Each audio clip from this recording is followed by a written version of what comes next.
और आपको याद होगा बहुत लोगों ने आत्मनिर्भर की मेरी बात की मजाक उड़ाई थी। 2014 तक हम करीब 100% मोबाइल फोन आयात करते थे, विदेशों से इंपोर्ट करते थे। और इसलिए हमने तय किया कि हम इस क्षेत्र में आत्मनिर्भर बनेंगे।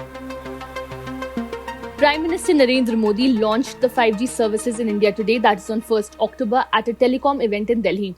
The service is expected to progressively cover the entire country over the next couple of years, potentially transforming India's digital landscape. The cumulative economic impact of 5G on India is estimated to reach $450 billion by 2035. Capable of supporting ultra-high-speed internet, the fifth generation of 5G service is expected to unleash new economic opportunities and societal benefits, serving as a transformational force for Indian society. While launching the 5G in India, PM Modi said, earlier the cost of 1 GB data was about 300 rupees. It has come down to about 10 rupees per GB now. On average, a person in India consumes 14 GB per month. This would have cost about 4,200 per month, but costs 125 to 150 rupees now. It is the efforts of the government that has led to this. After inaugurating the exhibition, PM Modi went around the pavilion set up by different telecom operators and technology providers to get a first-hand experience of what 5G can do. He started with Reliance Jio stalls, where he witnessed the true 5G devices displayed and experienced the use case through JioGlass.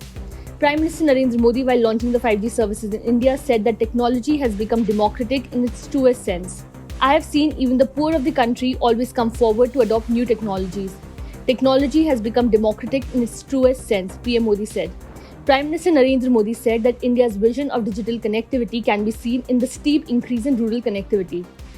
PM Modi said that in 2014 there were 2 mobile manufacturing units in India, but now the country has over 200 mobile factories. Prime Minister said that the launch of 5G is a gift from the telecom industry to 130 crore Indians. It is a step towards a new era in the country. It is the beginning of infinite opportunities, he said. और आपको याद होगा बहुत लोगों ने आत्मनिर्भर की मेरी बात की मजाक उड़ाई थी। 2014 तक हम करीब 100% मोबाइल फोन आयात करते थे, विदेशों से इंपोर्ट करते थे। और इसलिए हमने तय किया कि हम इस क्षेत्र में आत्मनिर्भर बनेंगे। हमने मोबाइल मैन्युफैक्चरिंग यूनिट्स को बढ़ाया। 2014 में जहां देश में 2 मोबाइल मैन्युफैक्चरिंग यूनिट्स थी। Subscribe to One India channel and never miss an update.